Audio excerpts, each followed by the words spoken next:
Поднаеби си живота с мен! В този епизод, приятели, ще пазаруваме посуда, но разбира се, започваме с кафенце. Взех своя доверен Анди да ми влачи тежките турби и се запътихме към Джъмбо. Намерих си много сладки мечешки кутийки, които са не една, ами 4. Тази голяма поставка листо и тези малки както щета свещички. И си взех промишлено количество органайзери, които влезнаха в прекрасна употреба в следващия епизод. И ето го Анди Хамалина, който, не бойте се, не остана без заплащане. Взех си чаша за кафе. Да, и също Анди Хамалина не остана без мнение. Бабешки купички.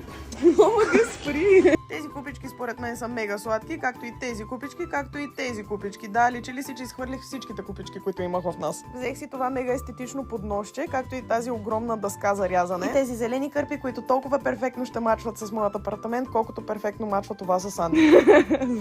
На всички ви е ясно колко съм обсебена с кафе и с свещи, така че не устоях на тези двете. А с това съндъче съм толкова обсебена и дори не знам какво да сложа в него. Последно този сет с инсенс. Последвайте за част 3, където ще наредя абсолютно всичко в кухнята и ще прогресираме грандиозното почистване към следващата стая.